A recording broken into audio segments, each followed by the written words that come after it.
ప్రస్తుతం మనతో పాటు మాట్లాడడానికి భువనగిరి ఎమ్మెల్యే కుంభం అనిల్ కుమార్ గారు ఉన్నారు. మాట్లాడదాం. సార్, క్రెడే తెలంగాణ ఈవెంట్కి అయితే మీరు గెస్ట్గా రావడం జరిగింది. సో మీరు కూడా ఇలా బిల్డింగ్స్ అంటే ఈ ఇండస్ట్రియల్ వ్యవస్థలో ఉన్నవారే, సో ఏం చెప్పదలుచుకున్నారు? వీళ్ళు ఇప్పుడు కొత్తగా వచ్చే వాళ్ళ కానీ ఇప్పుడున్న సంస్థలకి ఎట్లాంటి సజెషన్ ఇవ్వబోతున్నారు? నేను కూడా క్రెడై మెంబర్గా, క్రెడై ఫౌండింగ్ మెంబర్లో నేను ఒక్కరిని. ఓకే, మేమంతా ఒక 20-30 ఏళ్ళకెళ్ళి బిల్డర్స్గా ఉంటూ మరి హైదరాబాద్ అభివృద్ధిలో మేమంతా కూడా పాల్పంచుకున్నాం. హైదరాబాద్ చాప్టర్ అంతకుముందు ఏపీ బిల్డర్ అసోసియేషన్ ఉండే, తర్వాత క్రెడై ఫామ్ అయింది. అంటే క్రెడై అంటే confederation of real estate developer association of India. Okay, so అందులో మేమందరం భాగస్వామ్యం కావడం ఈరోజు స్టేట్ కాన్, క్రెడై స్టేట్ కాన్ కాన్ఫరెన్స్ మొత్తం డే మొత్తం కాన్ఫరెన్స్ జరుగుతూ ఉన్నది. దీనికి గౌరవ మరి ఇరిగేషన్ శాఖ మంత్రులు ఉత్తమ్ కుమార్ రెడ్డి గారు, వెంకరెడ్డి గారు, R&B మంత్రులు రావడం, మరి వారు ఒక ఉత్సాహం కూడా ఇచ్చారు క్రెడై ఈరోజు ఈ డే లాంగ్ కాన్ఫరెన్స్కు.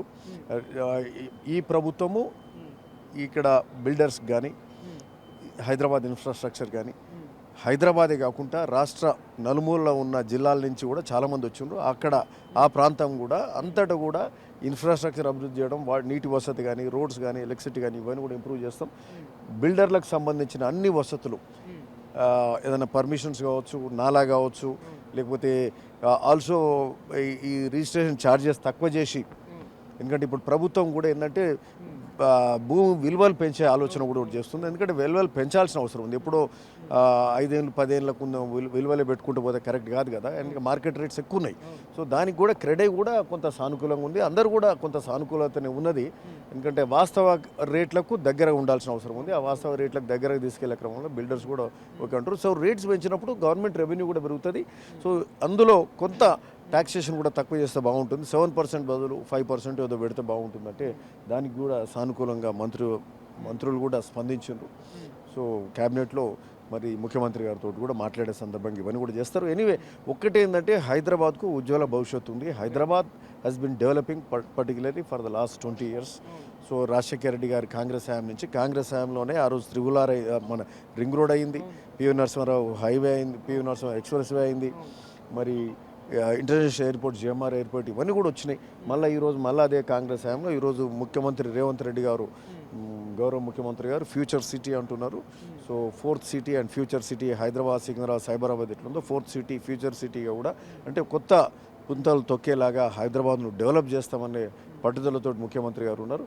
సో అదే కాకుండా మరి మూసీ రివర్ డెవలప్మెంట్ ఏదైతుందో, మూసీ రివర్ ఫ్రంట్ డెవలప్మెంట్ అనేది అది గొప్ప కార్యక్రమం. ఏదైతే రింగ్ రోడ్డు తోటి హైదరాబాద్ ఏ విధంగా డెవలప్ అయిందో, నగరం నడిబొడ్డుల నుంచి ఏదైతే పొల్యూషన్ నదిలాగా హైదరాబాద్ నడిబొడ్డులోకి వెళ్ళిపోతుందో దాన్ని మరి ఆ కాలుష్యం క్లియర్ చేసి దాన్ని రివర్ ఫ్రంట్ గొప్పగా డెవలప్ చేస్తే, ఏదో ప్యారిస్లో కానీ, లండన్ థేమ్స్ కానీ ఆ విధంగా చేస్తే ఏంటంటే హైదరాబాద్ చుట్టుముట్టు డెవలప్ అవుతుంది.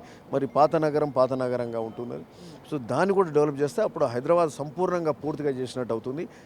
మరి అక్కడ గోదావరి నీళ్లు తీసుకొచ్చి 2 TMC తీసుకొచ్చి గండిపేట్ హిమాచార్ల నీళ్ళు పోసి, మరి ఇక్కడ నది చుట్టుముట్టు కూడా వాక్వేస్ కానీ, కమర్షియల్ ఎస్టాబ్లిష్మెంట్స్ కానీ ఇవన్నీ కట్టే కార్యక్రమం కూడా చేస్తూ ఉన్నారు. సో ఇదంతా కూడా సో మనకు నాడు ఉమ్మడి ఆంధ్రప్రదేశ్ కావచ్చు, ఈరోజు తెలంగాణ కావచ్చు, అంటే ఒక విజనరీ లీడర్స్ ఉన్నారు మనకు. ఏ రాష్ట్రంలో కూడా ఇట్లా విజనరీ లీడర్స్ లేరు. ఆ విజనరీ లీడర్స్ వల్లనే ఈరోజు అంత గొప్ప రింగ్ రోడ్ చూస్తున్నాం. ఇట్లాంటి రింగ్ రోడ్ ఎక్కడ లేదు, దేశంలో లేదు. So we have such international class ring road ఉన్నది. సో ఇవన్నీ ఎయిర్పోర్ట్స్ కానీ ఇవన్నీ కూడా జరిగినాయి అంటే ఇట్లాంటి గొప్ప నాయకత్వం వచ్చింది. ఏ ప్రభుత్వాలు కావచ్చు, ఎవరు కావచ్చు, ముఖ్యమంత్రి గారు కూడా అదే అంటున్నారు. సో వీ హ్యాడ్ కన్సిక్యూటివ్లీ మనకు ఒక గొప్ప లీడర్షిప్ వచ్చింది. అట్లాంటి లీడర్షిప్ ఈరోజు ఇంకా రేవంత్ రెడ్డి గారు డైనమిక్ యంగ్ సీఎం, ఆయన అన్ని మొత్తం పట్టుదలతోటి హైదరాబాద్ను డెవలప్ చేయాలి, తెలంగాణ రాష్ట్రాన్ని డెవలప్ చేయాలి. ఈ డెవలప్మెంట్లో డెవలపర్లకు మరి వాళ్ళకి హెల్ప్ చేస్తూ, అట్లనే మధ్యతరగతి సామాన్యులు కూడా ఇండ్లు తక్కువ ధరలో మంచి వసతులు ఇచ్చే కార్యక్రమం కూడా ముఖ్యమంత్రి రేవంత్ రెడ్డి గారు చేస్తూ ఉన్నారు. సో బెస్ట్ ఫ్యూచర్ హైదరాబాద్ సిటీకి ఉంది అని నమ్ముతా ఉన్నాం. సో ఇంకా రియల్ ఎస్టేట్ సంస్థ కూడా గత 10 సంవత్సరాలు కూడా బాగా అంటే ఆస్తుల రేట్లు కూడా బాగా పెరగడం అయితే జరిగింది. సో ఇప్పుడు మీ గవర్నమెంట్లో ఈ రియల్ ఎస్టేట్ సంస్థని సో ఇంకా ఎట్లాంటి అభివృద్ధి చేయబోతున్నారు? సో ఇండస్ట్రియల్ వ్యవస్థను కూడా ఎట్లాంటి అభివృద్ధి చేయబోతున్నారు? అంటే ఇదే చెప్తా ఉన్నాం కదా. ఇప్పుడు 4th సిటీలో స్కిల్ డెవలప్మెంట్స్ తీసుకొస్తా ఉన్నారు. అక్కడ స్పోర్ట్స్ స్టేడియం తీసుకొస్తారు. అంటే ఇక దేశంలోనే గొప్ప స్టేడియంగా, అంటే ఏది కూడా తక్కువ ఆలోచిస్తలేరు. ముఖ్యమంత్రి గారు ఏమంటారు, we are not competing with other states, Gujarat తోటో కర్ణాటక తోటో కాదు, మా పోటీ ప్రపంచంతో. So it's a global competition we are having. So ఆ గ్లోబల్గా డెవలప్ అయ్యేది ఈరోజు కూడా ఈ స్టేట్ కాన్ కూడా దీన్ని ఏమంటారు, గ్లోయింగ్ గ్లోబల్ అనే క్యాప్షన్ పెట్టుకుంటారు. సో హైదరాబాద్ బిల్డర్స్ కానీ, హైదరాబాద్ మన పొలిటికల్ విల్ కానీ ఇవన్నీ కూడా గ్లోబల్గా ఆలోచిస్తున్నాం. సో తప్పకుండా మంచి భవిష్యత్తు మన రాష్ట్రానికి, హైదరాబాద్ నగరానికి ఉంది. Thank you. Thank you.